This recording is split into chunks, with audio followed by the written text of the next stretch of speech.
no bad intentions. Tori pointed that gun at my chest. Bang. I remember the sound. The bullet hit my chest, punctured my right lung, sped through my body, missed my heart, hit my spine, knocked me back onto the bed. I passed out.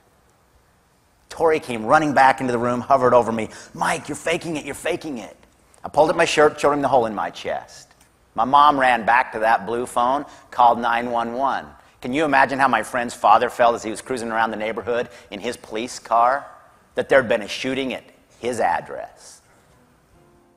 I have people ask me occasionally if I could go to back to that Veterans Day, November 11th, 1977, and change it, would I?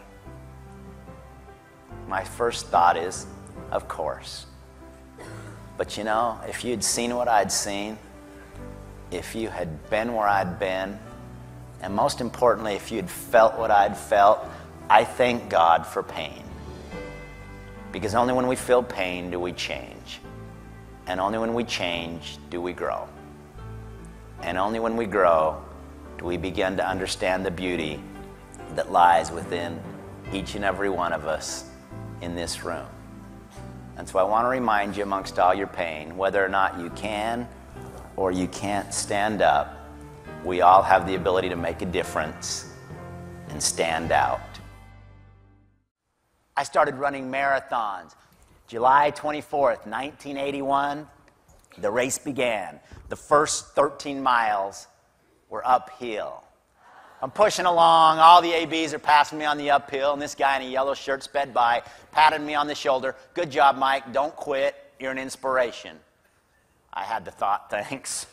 Shut up. Wait till the downhill. And then there was the downhill. Picture this, 500 runners looking over their shoulder, seeing 8 wheelchairs coming at them at 45 miles an hour. Got close to the finish line, everybody was clapping, that felt good. And I had this thought, wait a minute, everyone was clapping 3 hours ago, now they're clapping at the end. What about the 26 miles in between? That's when I learned that all motivation is self-motivation. We have to get our butts out of bed in the morning and be thankful to be alive. I was a junior in high school.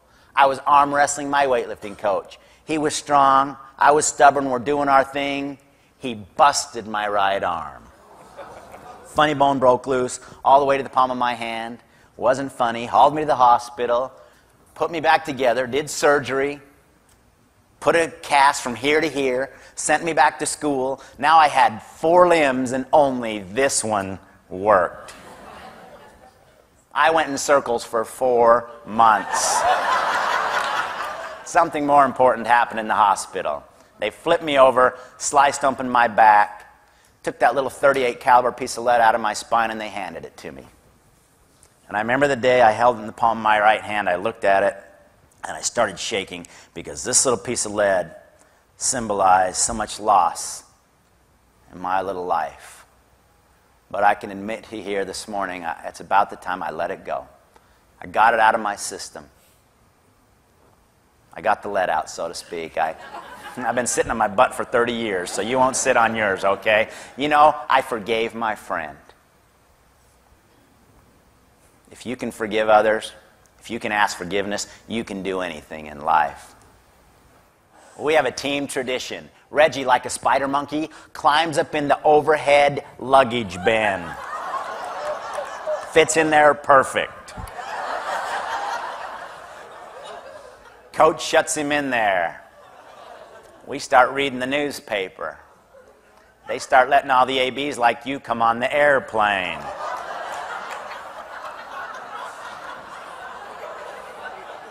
What's the first thing you're looking to do when you get on the airplane? Somebody opens that up and you think your residents have bladder problems. This is the bullet that came out of my back. It's part of me. It's closed a lot of doors. It's opened many others. I hope I'm a better person in some way because of this bullet. We all have bullets in life, don't we? I have a challenge for you. Do me a favor. Look inside yourself, find that disability, that bullet, and be willing to start the journey today in overcoming it. And I promise you, with our pains in life, if we will attach a purpose and a meaning, it makes it all worth it and bearable. When I reflect back to some key moments in my life, when my grandma Schlappi brought me that cherry Slurpee, she taught me to laugh. My dad taught me I could still be a great athlete. Wendy and my wife taught me that love and caring and compassion make the world go around. Tori taught me we need to forgive ourselves. But the greatest lesson I learned in life, I learned from my good mother. When she said, Mike, if you can't stand up, stand out.